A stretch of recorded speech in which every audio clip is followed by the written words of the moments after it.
ये है question number 4। Exercise है 3.2।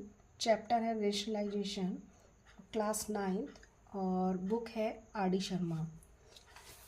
तो देखिए क्वेश्चन नंबर 4 का ये फोर्थ क्वेश्चन है और इसमें पूछा है कि rationalise the denominator and the simplify. आपको डोमिनेटर को जो है रेशनलाइज करना है और उसको सिंप्लीफाई करना है।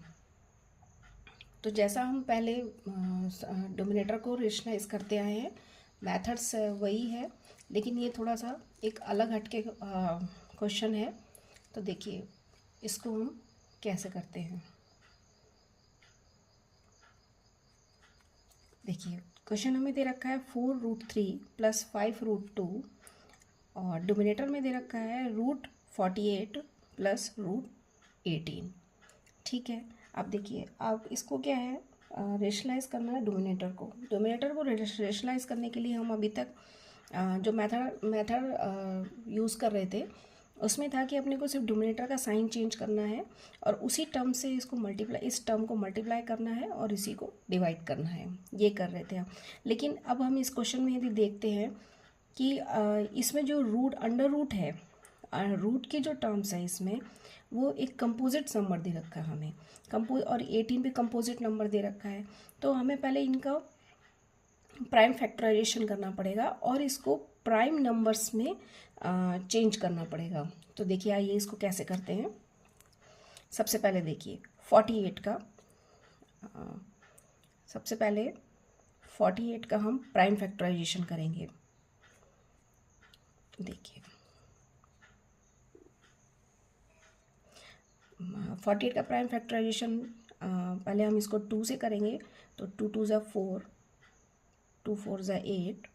फिर इसको 2 से करेंगे तो 2 1 ज़ा 2 एंड 2 2 ज़ा 4। फिर इसको 2 से करेंगे तो 2 6 ज़ा 12 और 2 से इसको करेंगे 2 3 ज़ा 6 एंड 3। ठीक है, प्राइम फैक्टराइजेशन निकालने का तरीका यही है कि हमें सिर्फ यहाँ पे प्राइम नंबर्स यूज़ करने हैं और इसको इससे डिवाइड करते हुए प्राइम नंबर को इससे डिवाइड करते हुए चलना है जब तक कि 1 नहीं आ जाता है। ठीक है, तो इसके प्राइम फैक्टराइजेशन हुए 2 × 2, 2 × 2 और × 3। ठीक है, अब इसी तरीके से इसको हम एक स्टेप और लिख लेते हैं। ये होगा 2⁴ × 3। ठीक है, 2⁴ इसलिए क्योंकि ये 4 टाइम्स है। ठीक है, अब देखिए इस नीचे 48 को हमने इसमें प्राइम फैक्टराइजेशन में कन्वर्ट कर लिया है। इसी तरीके से हम 18 को करेंगे।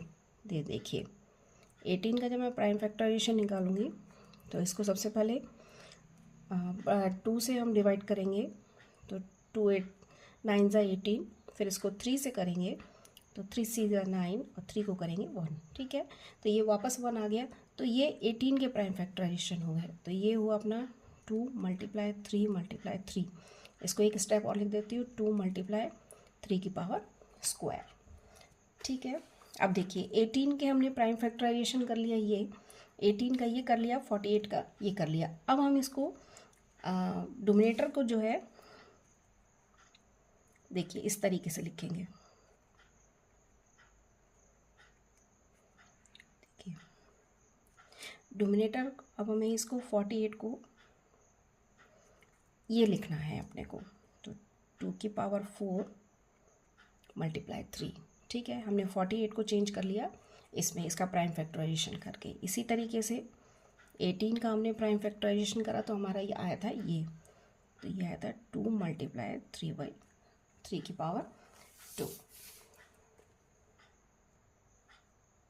अब देखिए रूट में 2⁴ है और × 3 है। देखिए इसको एक और सिंप्लीफाई कर लेते हैं हम। ये अपना है 2⁴ × 3। इसको हम लिखेंगे 2⁴ बाहर निकाल लेंगे और अंदर रह जाएगा ओनली √3। रूट के अंदर ओनली 3 रह जाएगा। देखिए 2⁴ है, 2⁴ है, इसको हम रूट से बाहर निकालेंगे तो 2⁴ आ जाएगा। ये किस तरीके से है ये भी मैं आपको बता देती हूँ। ये देखिए 2⁴ है, इसका जब हम रूट निकालते हैं तो ये 1/2 आएगा। ठीक है, जब 1/2 आएगा तो 4 × 1/2, 2 से 2 कैंसिल हो जाएगा तो ये आ जाएगा टू की पावर 2, इसीलिए मैंने इसको रूट से बाहर निकाल के 2 की पावर 2 कर दिया है और अंदर हमारा √3 बचेगा। अब इस टर्म को हम ये लिख सकते हैं आराम से, ठीक है।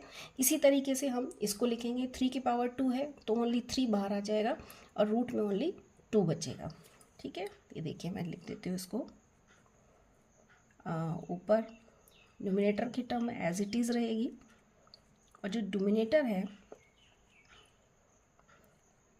इसमें मैंने 2 की पावर 4 को बाहर रूट से बाहर निकाला तो 2 की पावर 2 आ गया, अंदर √3 बचा। इसी तरीके से 3 को मैं बाहर निकाल लेती हूँ और अंदर बचेगा √2, ठीक है। आया समझ में? अब देखिए, अब इस मेथड को करने से देखिए इसको इस मेथड से हम जब करते हैं तो इसका ये जो है एक शॉर्ट एक इजी मेथड हमारे पास हो जाता है जिसको हम आराम से सिंप्लीफाई कर सकते हैं। यदि हम डायरेक्ट यदि इसी को यदि हम माइनस लेकर के उसी से डिवाइड करते, उसी से मल्टीप्लाई करते तो ये बहुत बड़ी कैलकुलेशन हो जाती है। उस कैलकुलेशन से बचने के लिए हमने क्या किया है कि पहले इसको इनके जो है फैक्टर्स कर लिए हैं। फैक्टर्स करने के बाद हमने इसको एक इजी टर्म्स में हमने इसको चेंज कर लिया है, ठीक है। अब आगे देखिए, अब तो आगे तो सिर्फ एकदम सिंप्लीफाई करना है इसको।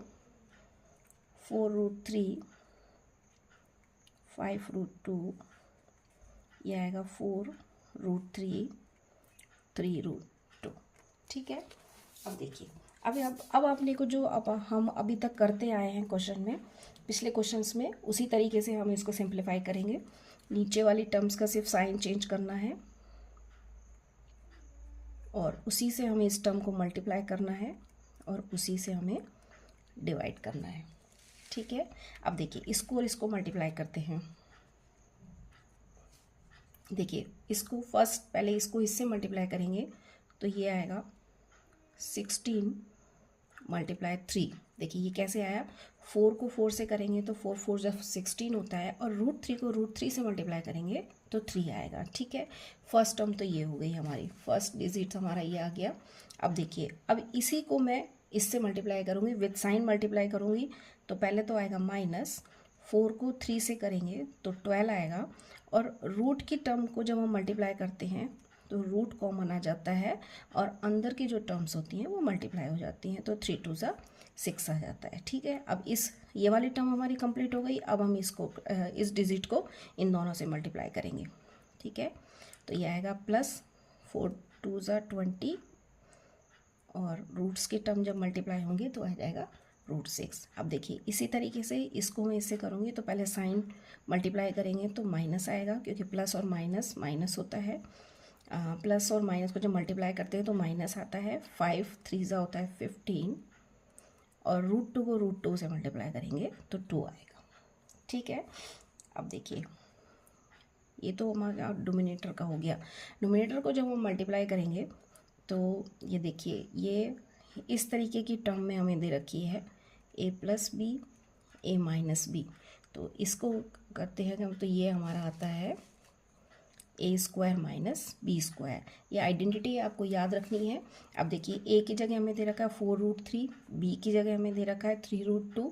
इसी तरीके से इसमें इसी टर्म में हमें माइनस दे रखा है तो इस टर्म में हमें दे रखा है और इस फॉर्म में हम इसको राइट कर लेते हैं। तो देखिए 4√3 का स्क्वायर - 3√2 का स्क्वायर, ठीक है।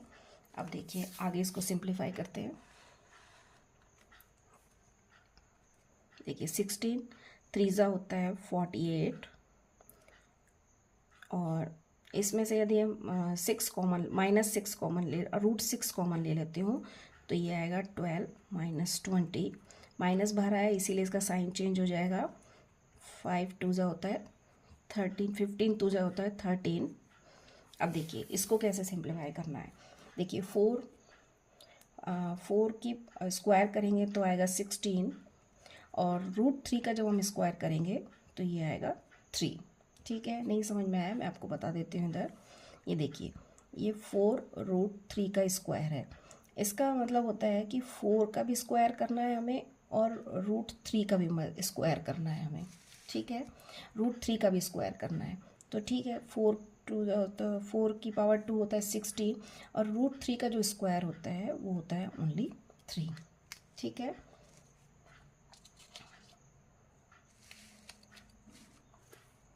अब देखिए इसी तरीके से 3 का स्क्वायर करेंगे तो 9 आएगा, और 2 का जब रूट 2 का स्क्वायर करेंगे तो ओनली 2 आएगा। ठीक है, आगे आपको समझ में। अब आगे देखिए कैसे सिंप्लीफाई करना है इसको। अब 48 में से 30 हम लेस करेंगे क्योंकि 40 प्लस का है और 30 माइनस का है, तो ये हमारा आएगा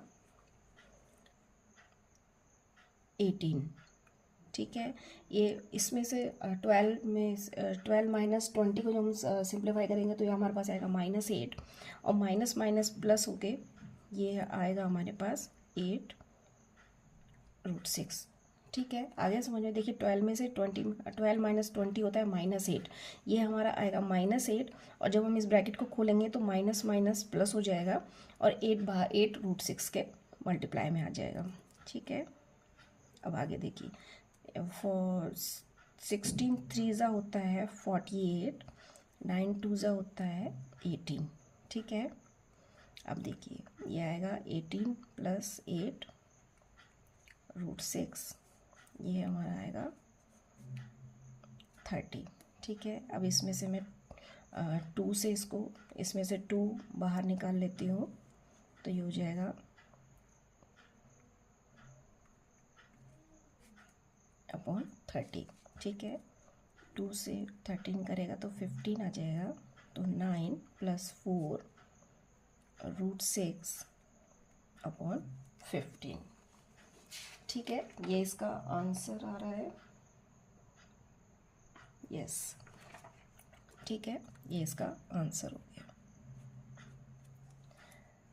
तो देखिए इस मेथड को हमने इसीलिए यूज़ किया है कि इसको हमने प्राइम फैक्टर, इसको हमने 48 के जो डिनोमिनेटर में जो 48 दे रखा है, जो एक कंपोजिट नंबर दे रखा है, इसको हमने प्राइम फैक्टराइजेशन में फैक्टर्स कर लिए हैं। इसके फैक्टर्स इसीलिए किए हैं कि इसकी कैलकुलेशन और इजी हो जाती है।